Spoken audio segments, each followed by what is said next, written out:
How's it going, everybody? So we're back talking some more Agatha All Along on the channel. It's kind of bittersweet, but we've hit the end of the road for the series with the two-part finale tonight. Honestly, I've enjoyed covering this show so much each and every week with you guys. I've covered the majority of the MCU Disney Plus shows, but Agatha has probably been one of my favorite as far as covering it week to week. Pretty much ever since the Wiccan reveal, in my opinion, every episode has continued to get better and better each and every week. Lilia's trial last week probably was one of my favorite episodes of the entire series, including that big reveal that Rio this entire time was actually Death. The impact of that had me theorizing pretty much all week long with you guys in the comment section what that could entail for these last two episodes for both Billy and Agatha on the Witch's Road, especially Billy considering the fact that he kind of sort of cheated Death in the end. Speaking of Death, I was immediately happy and then made sad opening with Alice realizing that she's dead and Rio taking her to the afterlife. Considering the major detail that Billy cheated Death, that was the realization I was most fearful going into these last two episodes, telling Agatha that Billy's an abomination and needs to be taken out. Her telling Agatha, though, that Tommy isn't out there just yet did perk my ears up a little bit more, along with the fact that Rio can't just take Billy because of the fact he's the son of the Scarlet Witch. If he dies, he'll just continue to reincarnate, which, speaking of,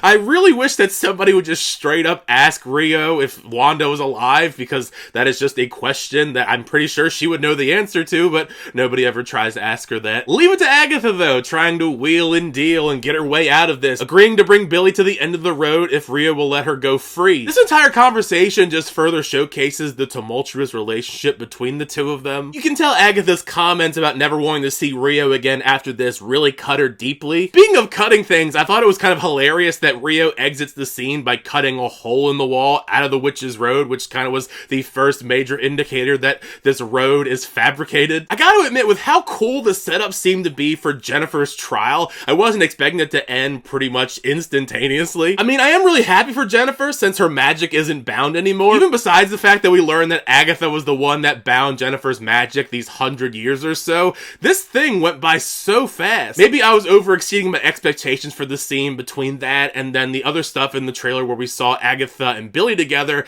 Definitely didn't go the way I was expecting it to. Ever since we first saw them, I wondered what insanity was going on in this scene. What a wild sequence of Agatha guiding Billy through seemingly bringing Tommy back to life at the cost of a random boy's life. Once we officially conclude the quote-unquote Witch's Road, this show just somehow manages to get so much better. It's quite a shift. I'm always going to be down for Aubrey Plaza going full-on seductive evil villain mode, and she truly kills it here, being the full-on main antagonist. Yet another giant battle between witches in Westview. I feel so bad for the citizens of this place. I probably would have moved out after the first event with Wanda, but these people are just looking up in the sky and seeing yet another battle. I wasn't entirely sure if we were going to get a full-on Wiccan suit reveal in these episodes, but wow, what a way they decided to showcase the suit with him coming into the sequence and saving Agatha pretty much. This entire sequence was such a subversion in my opinion, because for the most part, I kind of figured that she was going to find some way to get her powers back at the end of the Witch's Road, but it's actually Billy who ends up powering her up. Thankfully, he doesn't die in the process. That was my greatest fear once he starts transferring power, that we would just have to go through this whole process again where he reincarnates. We have to go do all that stuff all over again. All I was thinking, even before Agatha just straight up says it to Billy, is how in the hell do you even fight Death? Agatha and Wiccan versus Death just seems like a battle that you're never going to actually win. It is always interesting seeing this moral ambiguity of Agatha on display, because as much as she tries to portray herself as this big bad evil villain kind of character, you can tell that she truly does have feelings deep down, and she does like Billy in some regard. Even when she seemingly tries to betray Billy, you can tell just how much she actually cares about Billy, and in a way thinks of her like a son, like Nicholas Scratch. All series long on social media, and many of you guys in the comment section, we've been rooting for this sort of relationship between Agatha and Rio.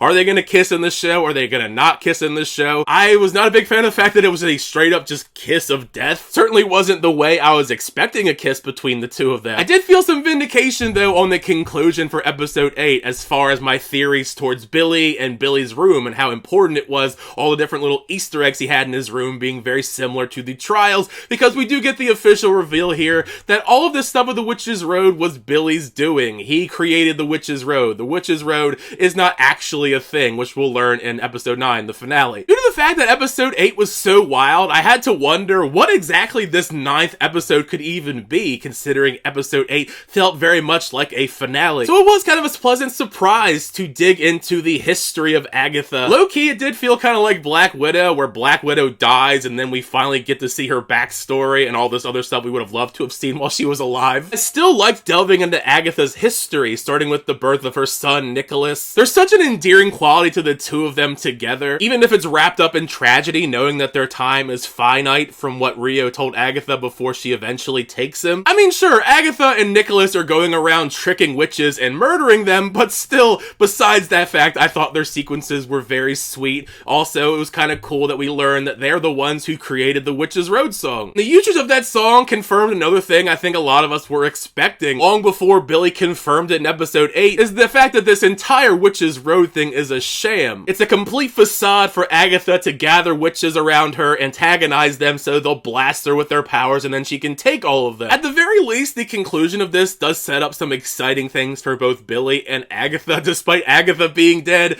she is around as a ghost, which is something that we've seen in the comic books a little bit. Usually she's a ghost talking to Wanda, but you know, who knows what we're doing with Wanda at this point. I did like Agatha's look being a little bit closer to her look in the comic books. I mean, we've kind of negated the fact that Agatha is a really old woman like in the comic books, but everything else with the white hair and the outfit felt very similar to the comics. So it seems like moving forward we're going to be seeing Billy and Agatha team up as a sort of coven and go and look for Tommy. Not Wanda, just Tommy, I guess. I wonder what we're going to actually do with Wanda. Does Feige and them know what we're doing with Wanda? Because I'm sure there's going to be some people out there that are kind of bummed out at the fact that we just have kind of ignored the future of Wanda at this point. I'm sure she has a very large role to play in the future. I know Tommy, more than likely, if we're going to continue this, maybe we'll have something carry on into Vision Quest with Vision's family. But now I've heard my thoughts on the last 2 episodes of Agatha All Along. Make sure you share your thoughts down below. What'd you think of these 2 episodes? Do you like the episodes? Do you not like the episodes? How are you feeling we're going to go in the future of these series with the MCU, I mean? At this point, the MCU is so vast, the options are pretty much endless, so everybody should probably have a pretty different answer. As always, thank you guys so much for checking out the videos. I always do appreciate it. Make sure you like on the video and also subscribe to the channel so you update reviews, reactions, unboxings, and more. Until next time, I'll see you guys later.